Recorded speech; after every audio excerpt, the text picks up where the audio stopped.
fighting about. He soon gets the answer. He's a nuisance. She's sending him to the zoo. He gets into too much mischief and he'll try anything once, twice, several times in fact. But why worry? It's eat, drink, and be merry, for tomorrow we may die laughing. It so happens that visitors arrive, and in the excitement, plans for Shorty's punishment are sidetracked, and he's smart enough to realize it. All mischief is forgiven and forgotten when they can show him off, show how affectionate he is, and how angelic, and maybe find him a new home, too. Shorty had never thought about that before. Might be worse than the zoo.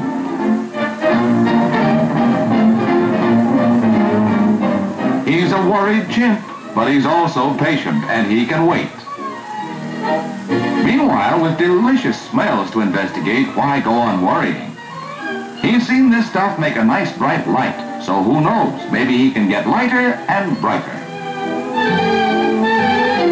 And that reminds him, there's stuff in the cellar they're saving for New Year's Eve. It's apple cider. And Shorty has been spanked for doing this, but he's determined to have his celebration now while he has his freedom.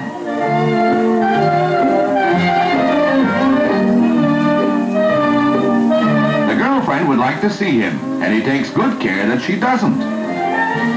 The coast is clear to the barn, but she always threatens to outguess him.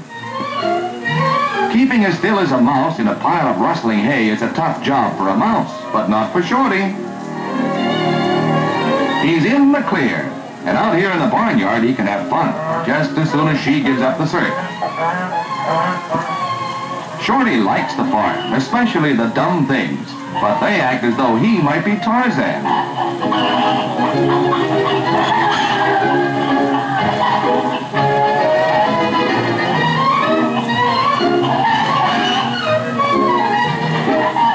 So he decides to look for something not quite so dumb. A pig pen is one place where there might be some nice clean fun. What's all that squealing she hears down by the barn? Could it be they don't want to play? Not only could be, but these playmates seem to think Shorty has his mind on pork chops or spare ribs or maybe bacon and eggs. The farm lies in a pleasant valley, sometimes peaceful. It's all play and no work, except of course that a chimp works so hard to have fun, he runs himself ragged, and everyone else. Here's a new family he never saw before, and he doesn't know just how far he can go, with a mother who has no fear whatever and certainly doesn't think he's a Tarzan. There's no wild screaming and fluttering with this bunch, just a dignified quack quack, and come on kids, let's take this ape to the river.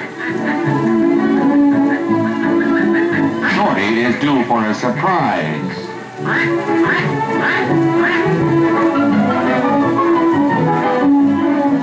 Now, how do you like that? The only place a chimp won't go. Meanwhile, things quiet down, and even school children are hard at work when Shorty decides to improve his IQ. Goodbye, discipline now. No more work for this classroom except the hard work of trying to get rid of him. So, she hasn't given up. No, and now there are two on his trail.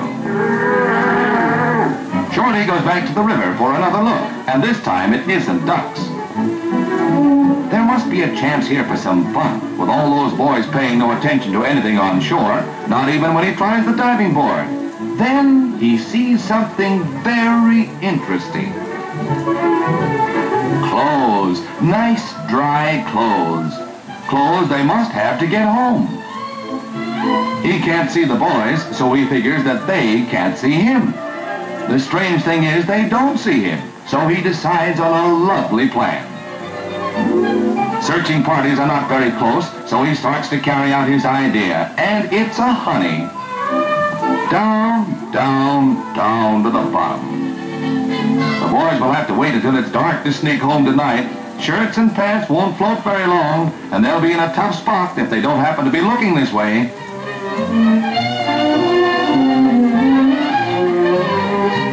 Not one of them even knows there's a mischievous chimp on the loose when suddenly there's a yell from the water. just let them get their hands on him? Shorty isn't quite decided whether they're laughing or calling him names until they get a little closer. No doubt about it now. He who plays pranks and runs away may live to have fun another day. A chimp on a farm is certainly hard to find, with all the broad fields and woods to hide in, and tricks to play on people who are so easy to fool. If he could laugh, he'd probably laugh himself right out of the tree. When they join forces, he'll have to be sharper, but Shorty has more ideas than whiskers on his chin.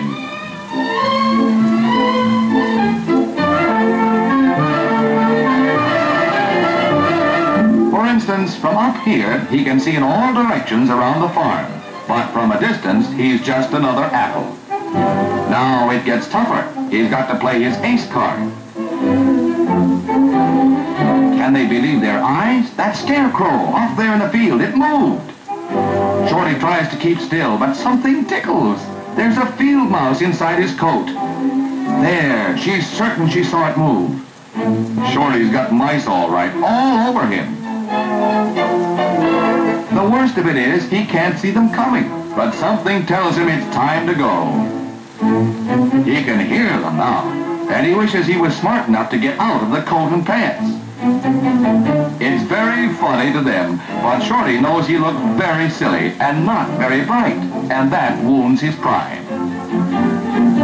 Closer and closer they get, and he's just about exhausted when she calls to him not to worry. They've decided not to send him away after all. They're going to give him another chance.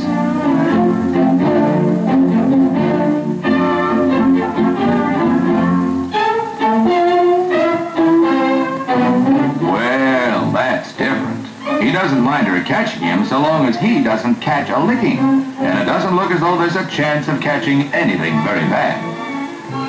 Oh, what a day. Threatened with being sent to a zoo, and now all is forgiven. There might even be a nice supper for him when they get home.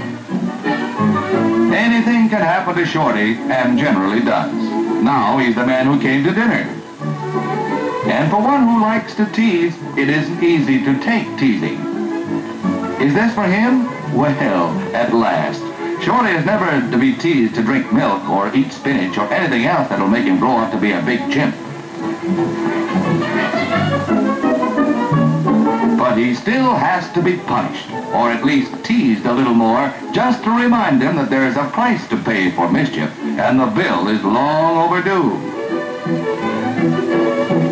He can take it just so long, but all is well, and they decide to keep Shorty for laughs.